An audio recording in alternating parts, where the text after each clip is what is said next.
Welcome to the Stygian Stilettos Gamer channel. This is Stygian Sis. Please like, share, and subscribe, and find me at twitter.com/Stygian Sis. Oh, this is your girl Stygian Sis. I got my girl TifaTheMonk with me. How you doing, Monk?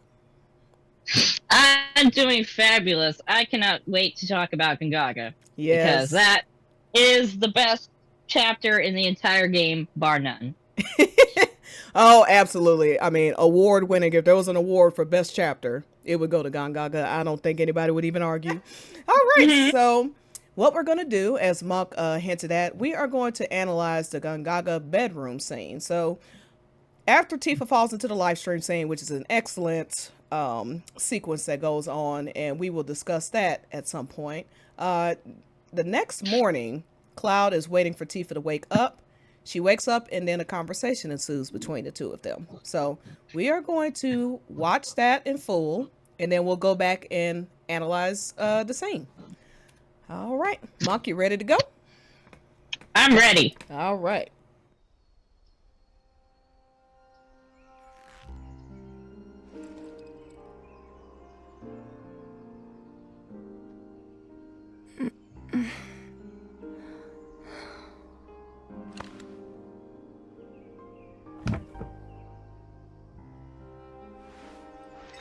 I'll go get the others. Cloud? You remember how our parents used to tell us that when a person died, their spirit would cross Mount Nebo? Yeah. We all knew it was a story to scare us out of climbing the mountain. You believed it, though. I didn't. At least, I had my suspicions. But I buried them. I wanted it to be true so badly.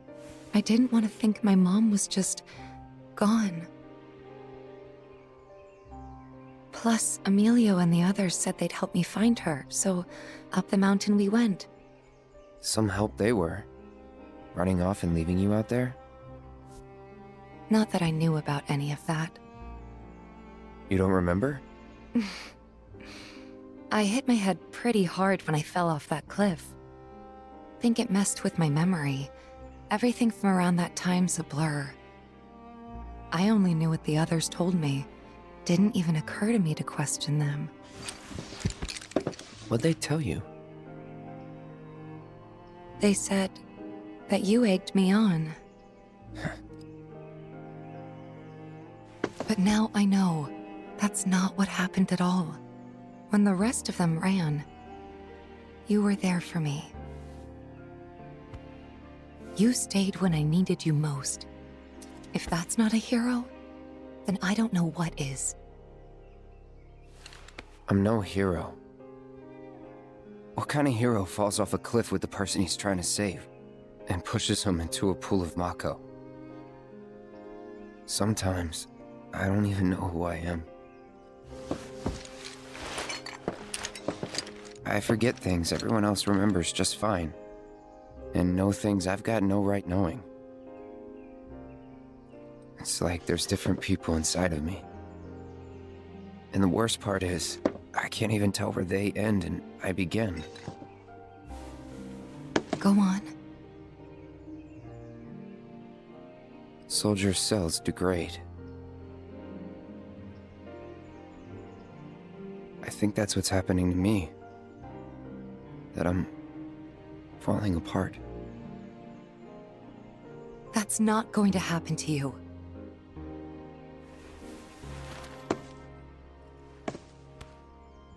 You saved me before.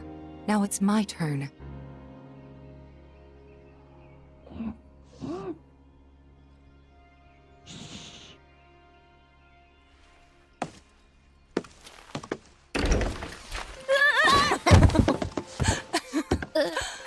Aw, worried about little old me? Aye, that's right. Worried. Come on! Sorry!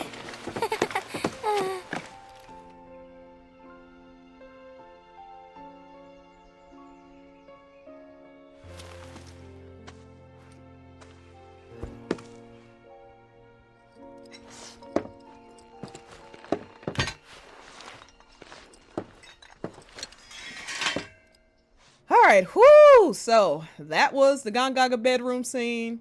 I probably watched it approximately 10 million times. I don't know about you, Monk. Let's just say I've lost count. Quite literally lost count. I'd probably watch it at least 2 or 3 times a day. So, And that's not even a joke. That is not even a joke. And that's not a joke. I'm not being facetious. Like, I am obsessed with this whole scene. Like, oh my god. oh, we could talk about this all day. First, All day. first, can we just discuss the scenery? Okay, the lighting is so romantic and sexy. I mean, he's got every kind of lighting in this room. Candlelight, lamp light. He's got a lantern over there.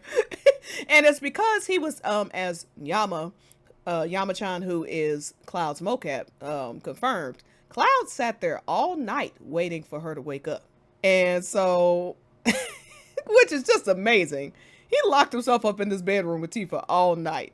The whole team knows he's in there. You know what I mean? Like, it's like the level of intimacy that Cloud and Tifa have in this game. It's just unreal. It's just incredible. But yeah, the scenery is just gorgeous. Gongaga's gorgeous in general. So just a great place for this scene to happen. Of course, just a gorgeous setting. And it's amazing that, Nojima and the devs, for them to take Gongaga, which was largely optional, and then turn it into the masterpiece of Rebirth. I mean, who saw this coming? I genuinely, I mean, just the whole, from beginning to end, the whole thing was shocking to me. Oh yeah, it came out of left field, but I love it so much, and it not only is it a great scene in and of itself, but what it encapsulates about Cloud and Tifa's relationship and the foreshadowing. Not only the foreshadowing for the live stream scene, but also the way it connects to Traces of Two Pasts as well. It's just this overarching encapsulation of Cloud and Tifa's intimacy. It's just it's chef's kiss. Chef's kiss, absolutely.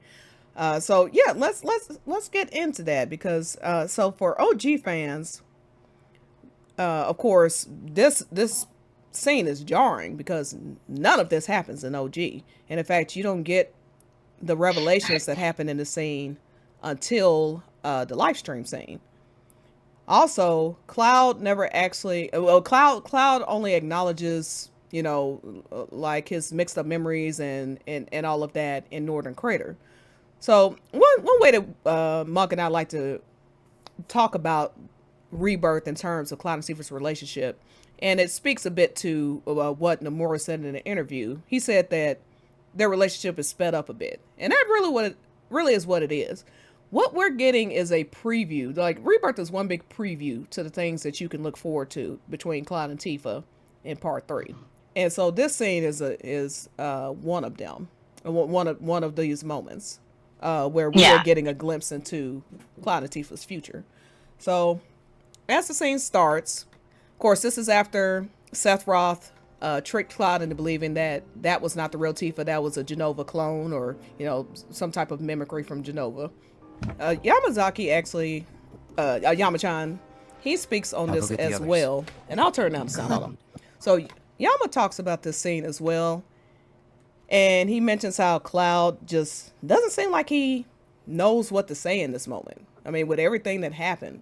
And he's waited all night to talk to, for Tifa to wake up. But then, when he's faced with her, he isn't sure what to do. And that's totally Cloud Strife.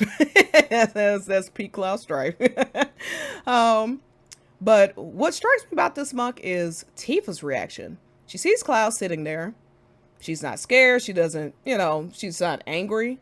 She has like this peace that's over her. When she calls out his name, I'm sure Cloud isn't sure what to expect. But she immediately wants to go into their shared history about what went on in their childhood, specifically the lore around Mount Nebel.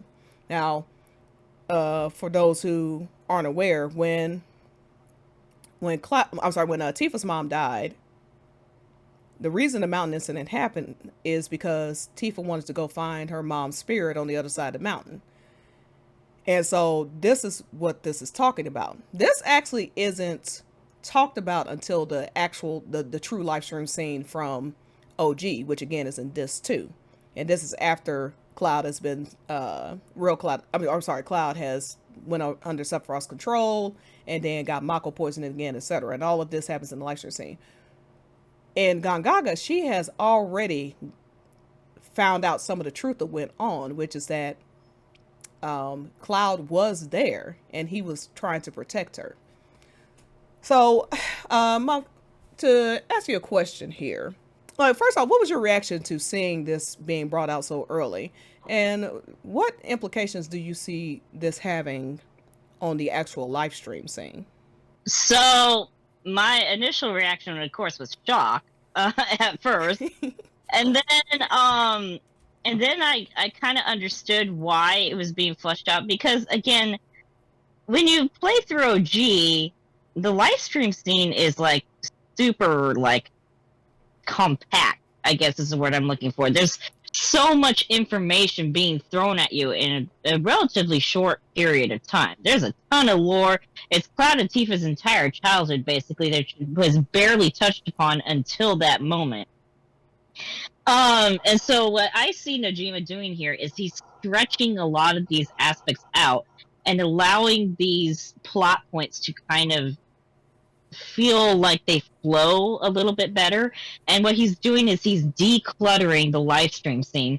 So I think that once we get to the live stream scene, it's going to be a lot more of an emotional journey rather than just a lore dump, which is, you know, as much as I adore the OG live stream scene, and I do, there is a slight criticism of it being definitely kind of like a lore dump. Like, a lot of it is so much information that's thrown at you at one time. And so what I think Najima is trying to do is he's trying to show these different aspects of their childhood, and he's creating build-up to that scene, because the live stream scene is the climax of Final Fantasy VII. It is the pinnacle of the entire story. And so what he's doing is he's giving you proper build-up, and he's giving us a lot of foreshadowing leading up to that scene. And so once we actually get to the live stream scene, you're going to be able to focus more on the emotional aspect on it and the why of why these different scenes happen. Because right now we're getting into what actually happened, but we haven't really touched on why. Cloud has not told Tifa why he's stared at her, you know, when they were growing up. She doesn't know why Cloud actually followed her up the mountain or anything like that.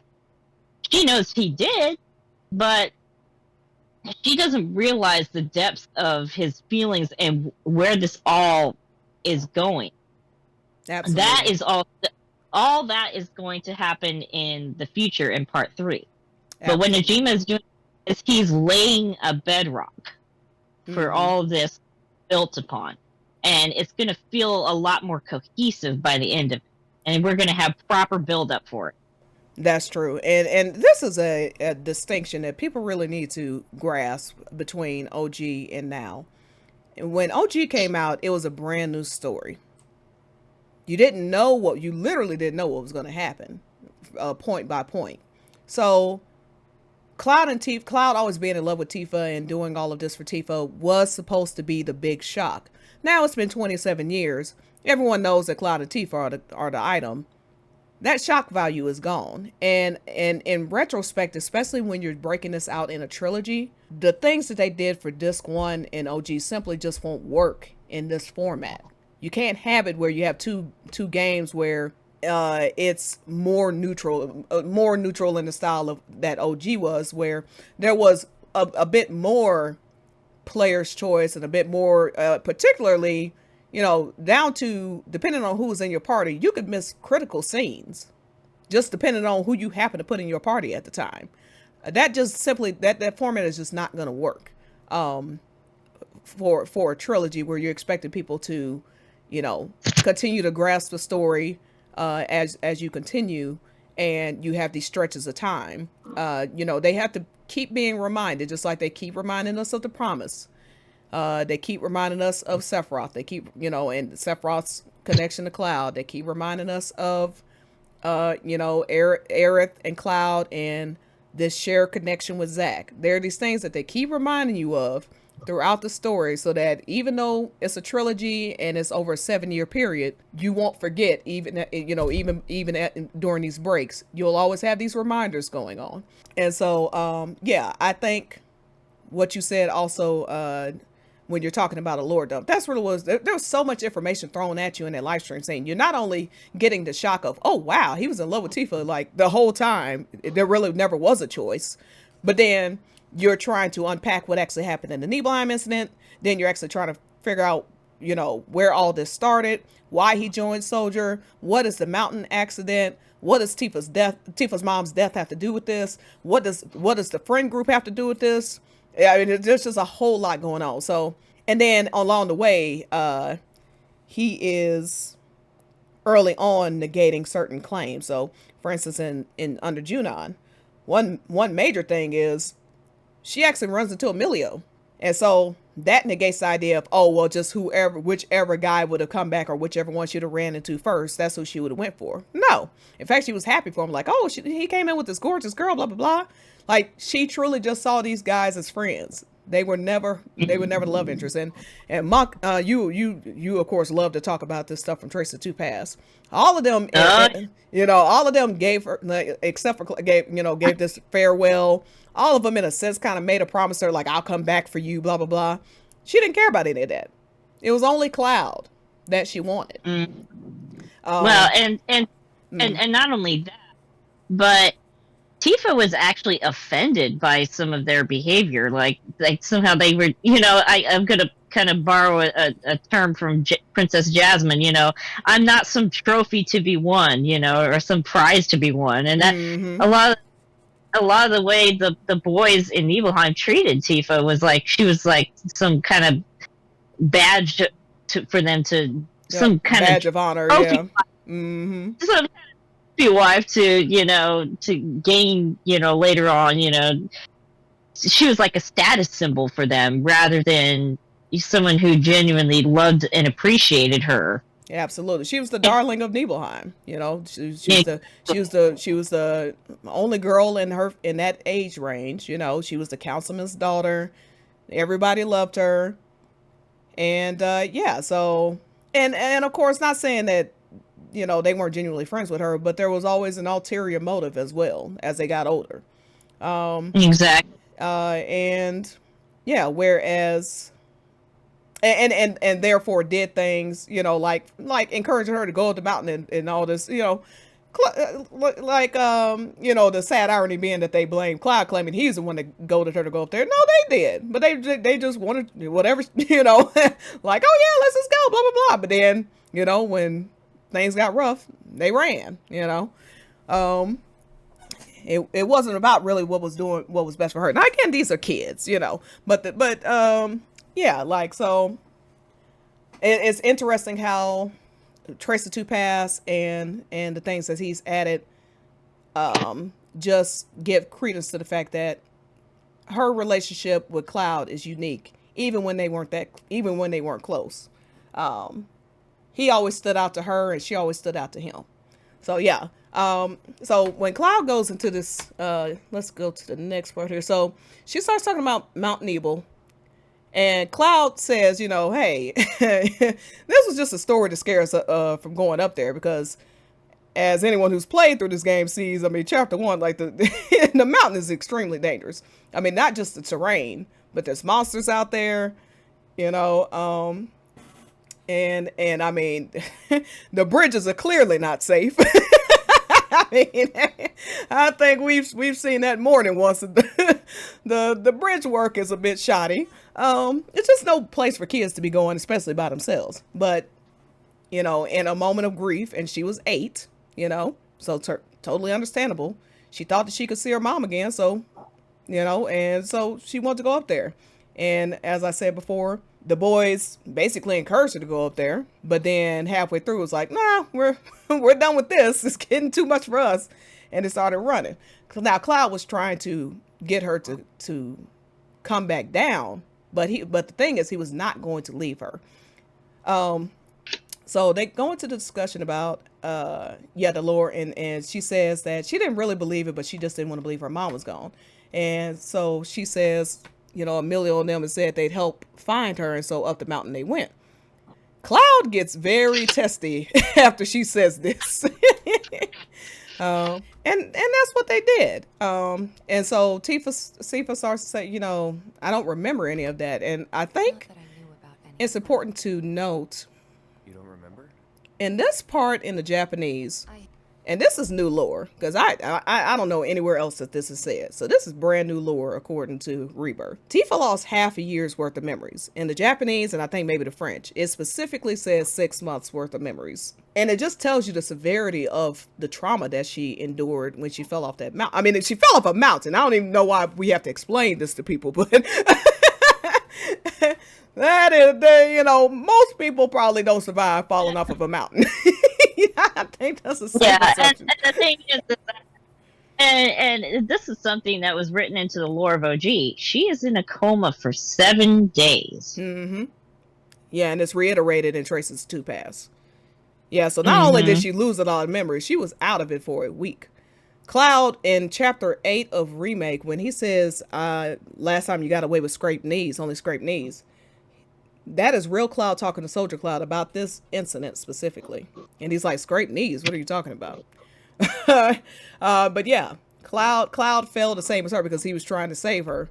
He managed to get away with just scraped knees, but Tifa almost died. So, and now you have to think about, by the way, poor Brian, his wife had just died that day. And then next thing he knows, his daughter's in a coma. Oh man, it was not a good time in Nibelheim. It was not a good time in Nibelheim. But yeah, these revelations, as we said, happened in the OG live stream much later. I like the way that you put it, decluttering. I think because of the format, and you tell me what you think about it, because of the format of this being a trilogy, they are able to, I do see Nojima is basically taking out what he can and clearing up some things early on, including the you never let me, that mistranslation, you never let me play with you. He's already addressed this in Rebirth. He already addressed it in Trace the 2 Pass. It was indeed Cloud who was ignoring them, who didn't want to play with them, not the other way around. This leaves, I love what you said, an emotional journey. It leaves room for the emotional journey because, as I was saying before, the jig is up. Everybody knows these two get together. It's nice to have some of these things cleared up now and then used specifically in this way where Tifa, we all know that Tifa's going to save Cloud, but now she's declared she's going to save Cloud before she even knows what's wrong. Just like she's declared she wants to save the planet, she's declared she wants to save Cloud. And I think at one point she's going to have the revelation that the two are connected. Don't you think? Oh yeah, absolutely. Well, and if you think about it too, it's that going back to what Nomura said, he said Cloud and Tifa's relationship has not changed. They simply accelerated it. They moved it forward a little bit. Mm-hmm. And again, like you said, this is a trilogy, so they're going to want to have proper build-up. You're not going to want to wait until the 3rd game before you drop the bomb on who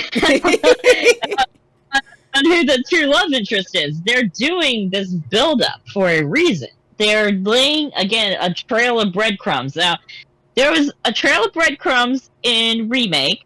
Now we're being left with big, juicy steak leading a path. Until we get to the grand feast in part 3. Mm-hmm. But them dropping a kiss on us, them putting the almost kiss in this scene, which again, this whole scene is a big live stream scene foreshadowing. Now, what is tied to the live stream? It's Cloud's confession. Cloud's love confession to Tifa saying, "It was you. I wanted you to notice me." Mm-hmm. So to have this scene end with this intimate moment where they almost kiss is again tying their romance into the live stream scene. It was all done with that narrative cooked in, basically. Absolutely. This is Nojima with a big flashing red sign saying, hey, this is where this is going. Yeah. Don't be surprised in part 3. Well, I'm telling you now where this is going. Absolutely. And you know, while we're speaking on this, let's address the concern that I did see some people had, which is, you know, they're revealing, you know, the big shock. I mean, part of the big shocker was this whole mountain accident that went down. And so people were like, well, is the live stream scene going to happen? Is it going to happen? Is it going to be watered down now? Because they just, you know, they're giving a lot of stuff away. But again, I think what Nojima, what you said is exactly right. What Nojima's going to do is show what the true point of the live stream scene was. The point of the live stream scene was not for Cloud to remember the Nibelheim incident. It was not for him to remember falling off that bridge when Tifa's mom died. Okay. It wasn't about remembering how Zack died. It's not going to be, the point is going to be remembering how Aerith died. None of this has to do with the core. They are, the stuff that happened in the live stream scene are related, but not the core. The core is, like you said, a love confession from Cloud to Tifa. What Cloud needs is Tifa to accept Cloud as he is. That is the core of the live stream scene. He wants Tifa's love and acceptance for who he is. This whole soldier persona is his ideal version of himself, but it's not Tifa's ideal version of him. Two different things. And what it is it's a twofold thing. Because this is also the moment in the game where Cloud accepts himself. Yes. He accepts his own flaws and things. Because that is the whole reason why Cloud adopted this soldier persona to begin with, is because Cloud didn't accept himself. Absolutely. He's always questioning himself. He's questioning his worth. He's questioning his abilities. That all happened because he almost lost Tifa on the mountain. He blames himself for that incident. Mm-hmm. Because that's how Cloud is. He always internalizes everything every shortcoming he sees it as a failure on his part. Absolutely. regardless of whether or not it's his fault or not. And that's a theme that carries forward and clear until Advent Children. Like, that is who Cloud is to a core, is part of his core personality, is that Cloud internalizes things. He always blames himself for any time something bad happens. He blames himself for it.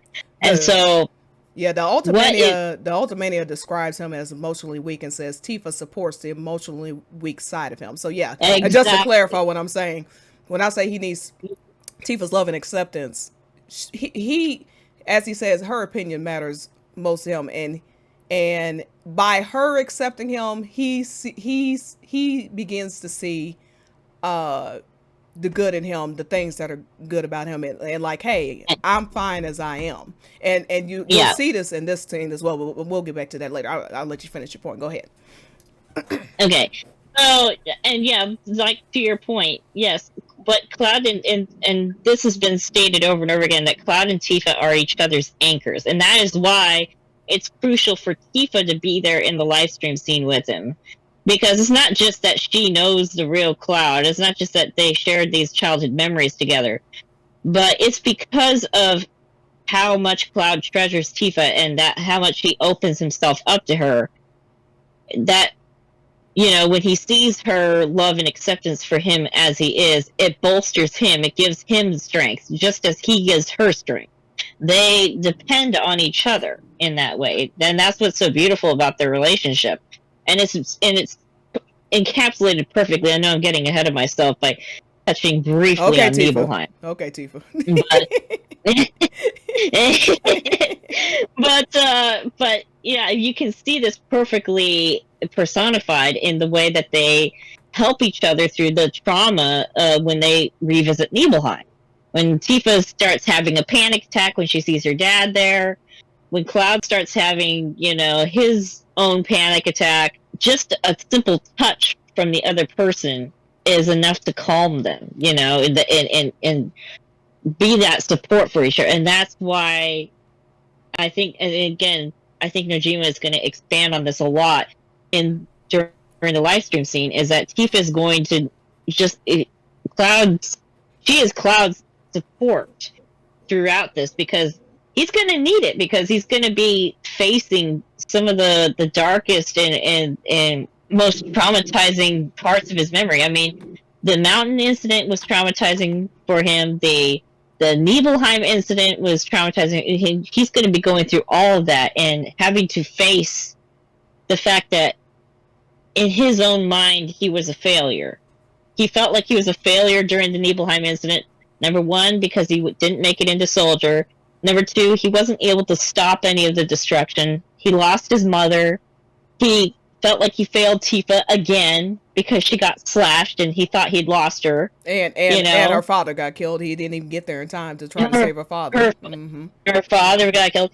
And this is going to be something that's going to be interesting, because again, how I said that Nojima was decluttering the live stream scene. He's decluttering it of stuff that we as the OG players already know about. But there's a lot of new stuff that he has brought in through Traces of Two Paths that are going to be expanded upon. We see this conversation with Cloud and Zack in Nibelheim that we've never seen before. It's not in Crisis Core either. Now, it could easily happen during a conversation there, but and also we see this scene that in Traces of Two Paths where Tifa is running up to the reactor and she says she hears a man's voice that sounds familiar, but it wasn't her father. So, and of course we know that that's Cloud. we don't have to have Nojima tell us that it was Cloud. We know it was Cloud. Absolutely. Absolutely. So, and he's calling out to her. So I think that in addition to Nojima expanding on the emotional aspect of the live stream scene, we're going to be seeing new aspects of the Nibelheim incident and maybe even their childhood expanded upon. Absolutely. I think it's going to flesh out their childhood much more and give a much clearer picture. And from Cloud's point of view, more importantly. From Cloud's point of view, exactly. Mm-hmm. And I think we're going to see the first time they met. Stuff like that. We're going to see the first time they met. Because, again, the reason he would be able to remember so clearly is because it's his subconscious. You don't forget memories. They are just buried as you get older and older. But you're in certain circumstances, you're able to access those memories. I imagine being literally surrounded by the memories, you'll be able to access them. So, yeah. Exactly. And the thing is that it's so perfect the way that Nojima has this set up, is because you see throughout the game, acknowledgement of Cloud's crush on Tifa, but it's never really verbalized outright. It's shown through actions that he takes. Like, for example, him staring at Tifa. That's the thing that's brought up multiple times, and it's something that you, the player, can see during certain scenes where Cloud's just staring at Tifa. And then also him sitting up on the water tower. That's also brought up multiple times. You first do it when in the very first chapter when you're going through the Nibelheim flashback. Yes. And you climb up the water tower, and Cloud sits down and stares out her window. And then he does it again when you get back. Well, and it doesn't even necessarily register when you watch in chapter 1. You just see him climbing on the water tower. You only see him on it twice at that point. So, like, where he's sitting in the promise scene could be coincidence. And then you see it in the, like, okay, for OG fans, and then Cloudy's, of course, the Cloudy senses start to tingle when you see him sit right across from it. But then it's confirmed in Cloud and Eric's water tower scene when he purposely, Eric tries to get him to sit beside her on the opposite side. He refuses, goes right back to that same spot. and saves Tifa's house for last to introduce. And then Eric's like, so you used to come up here Tifa gazing, is that what's going on? And he's like, yeah, you got me. Yeah, we're gonna get a lot more expansion on their childhood in the live stream scene for sure. One thing that people are missing in this fandom, you know, we have so much material from Tifa's side. We need Cloud's side explicitly. And I think, and I've been saying this for a while, I think I might even said it before we got Rebirth and we saw that he kissed her and they had verbal confirmation already. I think he's going to say, I love you. I honestly, I'm as sure about that as I could be about anything that I haven't literally seen with my own eyes. We're going to get an I love you. I am fairly certain out of Cloud in the live stream scene this time. People, you know, in order to, the LTD has largely been put to bed, but in order for it to be killed dead, dead, you know, burned, the body burned dead, and I love you, and some more kisses, that will seal the deal. I don't care who he knew for 16 days. There's going to be a wrap when this man comes out of his mouth. He's already basically, speaking of Gongaga, he already basically admitted to her face that he's in love with her. With that, those you fear, those you love. It's like, wait a second, you're saying this to her. Like, he's saying to Tifa's face, I think you're a Genova, like this is some sort of Genova trick because I love you. You know, so yeah, we're gonna get some juicy stuff, I think, in part 3. Anyway, and one thing I think that hasn't, it's briefly touched upon in Traces of Two Pasts, but I think Najima is saving like the real core of it for the live stream scene. Is we're going to understand exactly the moment when Cloud starts distancing himself from Tifa. Yes. And I think the part that the explanation for that is going to be is that's when Cloud starts developing his little crush on Tifa. Absolutely. Because that is always how he did. Like, think about it. You know, Cloud doesn't really have a candid personality to begin with, and so you imagine how he would, you know, respond to these, you know, new feelings towards Tifa. It probably freaked him out. And then on top of that, you know, got these boys who are at the same time, who are the same age as Cloud, you know, starting to develop these feelings too. And I guarantee some territorial stuff was going on. And then Cloud's in the position of, well, I don't want to take Tifa from her friends, but I don't want to be around them either. So it's the same thing with him taking the blame for this mountain incident. It's like, well, if I tell the truth, I'm not only going to get Tifa in trouble, but I'm going to get her friends in trouble, and I'm going to put a rift between her and her friends if I tell what actually happened. So I'd rather just take the blame and distance myself. Cloud is a runner. You know, it's part of his emotional weak. He's a runner. He's like, you know, like you said, it leads all the way to having children. I feel like I can't protect my family. I run. It's his major flaw. Yeah.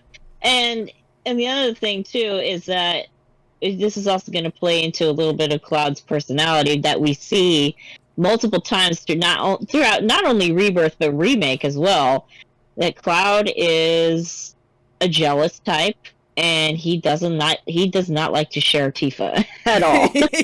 At all. So if you think about it, you know, it's not explicitly stated, but it's kind of implied that when they were very young, it was just Cloud and Tifa. They were each other's only friends there, and then as Tifa grew older, her friend group started to grow.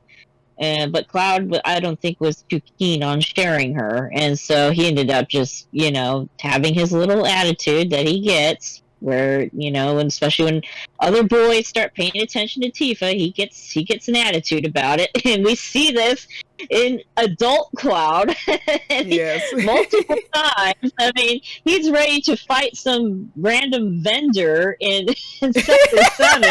And I think that's why he didn't like Avalanche too. I think he might have in some way he might have been like, oh, here it is all over again. Like, Tifa has a friend group. I do, you know, I'm the loner. Tifa has a friend group.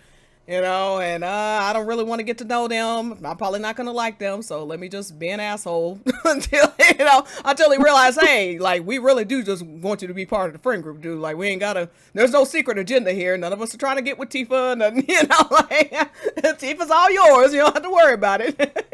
Yeah, we're not trying to take her from you, Cloud. I mean, he caught an attitude with Marl. I'm like, dude, this woman is 127 years old. She and a woman. She is not trying to get Tifa. Like you're all right. But yeah, oh man, it's just, and then yeah, and you can see how comfortable he is with Tifa. Look, again, locked up in a bed. It's not like Tifa did this. You know, the only time you see him in a bedroom alone with Aerith is literally when he's coming up out of a coma and coming out of a wheelchair. Okay, like Cloud does not willingly lock himself up in a bedroom with Aerith. Okay, and even then, she had to be like, "Hey, play along, chill out, don't cuss me out," because he was about to cuss her out. And it's like, "Hey, calm down, we're leaving. Something's happening here. Don't worry about it." And then they walked out. But sorry, anyway. But no, you see him. I mean, again, they're in a bedroom alone at least 7 times. I did a count and then I had forgotten one. So I was like, oh wait, it's 7 times. That's 6 times. I can't even keep count. he and it, even in the gondola, like you see this, just how comfortable he is being alone with Tifa. And even when he's nervous, it's not like, oh, I don't want to be here with her. It's just like on the gondola, he's clearly wanted to take their relationship to the next level. As they almost kissed here in Gongaga. This is on their mind, clearly. You don't just forget that you almost kissed somebody. Especially the love of your life. And so even that, like, you could see how happy he was to be there. He's just not good with words. That's their thing. They're not great with words. So, yeah. So he definitely is not sure. But yeah, I think you're exactly right about the childhood thing. Because yeah, they were comfortable to the level where they were just letting themselves in each other's houses. I don't know. There's not too many people outside of like my very close family members that could just walk in my house. You know what I'm saying? That's not a thing. So for them to be able to do that it just shows, even as babies, how close not only they were, but their families were. I love that. Let's go to the next part here. So Cloud asked Tifa, and I'll turn down the sound, but Cloud asked Tifa after they talk about her losing those memories. She says, I lost all those memories. It didn't even occur to me to question them. Now, I will say about this, because the English doesn't quite reflect this. I don't know what the Japanese says, but in Trace's 2 Pass, she more puts it like, well, Cloud says this and everyone agrees, so I guess there's nothing to question, but she did actually question it, because she said, in the back of her mind, she always felt like Cloud was protecting her. Like the story didn't make sense. He never wanted to hang out with her friends, but then suddenly he wants to run up a mountain with them. It doesn't make any sense. Why would he want to do that? It wouldn't just be because he wanted to play or something. Like now suddenly I want to be part of the friend group. So she knows, and I love this because like it shows they really do know each other, even without being, they weren't painting nails together and whatever, doing tea parties together every day. I don't even think they realize how much they know each other and how close they are. Because she knew, even though Cloud was just taking all the blame and everybody was, and all the boys were saying, yeah, that's what happened. In the back of her mind, she was like, I feel like Cloud's protecting me. And I feel like he's not telling me the truth about what really happened. But of course, just like with the calm flashback, I think this is where it connects. Tifa's stuck between a rock and a hard place as well. If she says what's on her mind, then she's calling Cloud a liar, And it's the same with the calm flashback thing. If she just comes right out with it and says, hey, you weren't there, I don't remember any of that, blah, blah. Like now she's humiliating him, calling him a liar. And if he's doing it to protect her, now she looks like a bitch, you know what I'm saying? And then, or if it's something worse, because she, like with the calm flashback, she knows clearly it's something wrong. So for her to just come out and call him a liar, like she doesn't know what that's going to do to him mentally. So yeah, I see that connection now. Tifa being stuck between a rock and a hard place with that. So, and it's also important to note though that what she intended to do, according to Tracy 2 Pass, when he came back, was ask him what really happened after he. But that's one reason she was looking for him that day when the soldiers came to Nibelheim. Right. She never truly believed that story. I think that's really important to say, and I think that's why she so easily, in this scene, she so easily accepts the truth. Like I feel like it's almost a relief to her. Like, oh, that's what happened. You know what I mean, Monk? It was something that was always weighing on her. It was something that was on her mind constantly. She wanted to know the truth, and I think, in a way, maybe she even wanted to find vindication for Cloud. I think she was pulling for him. She wanted maybe even a way to prove his innocence. Yes. Mm-hmm. Maybe her own father. I mean, we don't know because it's not stated in Traces of Two Paths. Of course, I'm making assumptions here, but to me, that's what fits in line. And this may very well be something that's expanded upon in the new live stream scene. Yes, and remember when Mon Ami, she said something about Cloud, something implying that Cloud put her in danger. No, well, he's that Strife wild boy. No wonder A, B, and C happened. And that's the one time that she lets Mon Ami fall, and she's like, "All right, get back up. You'll be fine." Like, yeah, she because she thinks so highly of Cloud. Yeah, she's going to take offense to it. And she certainly is going to take offense to the idea that Cloud, who, she says she has so little memories of him and stuff like that. But again, it's very critical to understand. If they were playing together every day, all the time, as Nojima specifically says, they have a lot of memories together. They're young. So it's not something you're going to recall the same as if you have a girlfriend when you're, I mean, like two women, whatever, like if you have a friend who you met when you were 20 and y'all hanging out all the time, of course you're going to have a much better recollection of the things that went on than when y'all were kids. You know what I mean? And then especially Tifa's recalling all of this as an adult in Traces of Two Paths. You see what I'm saying? It's not like this is all fresh in her mind. She's trying to convey these stories, think of it in her mind and convey it to other people. There's a lot that she's forgotten. And then especially if you talk about the head trauma. So her memories are accurate. And that's one thing. Let's be very clear about this. There is not anywhere where it is ever said that her memories are unreliable. The only place where her memories, so we had the mountain accident where she lost 6 months of memories, but it's not like they were replaced with false memories or something. She just doesn't remember what happened. Not remembering what happened and having a false memory what happened, two very different things. The things that Tifa remembers happened. And there are certain people who keep insisting that her memories are false, that she has a false recollection of childhood. No, these are just distant memories, for one, because she's 20 and a lot of this stuff happened when they were kids. Okay. And two, like I said, she has blank spots in her memories, but unlike Cloud, whereas the blank spots with Cloud, it's because Genova is erasing his memories and replacing them with false ones. That is the person who has the unreliable memory, not Tifa.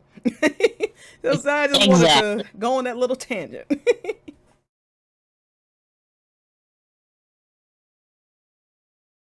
This is Stygian Stilettos Gamer, and I am # out of here, honey.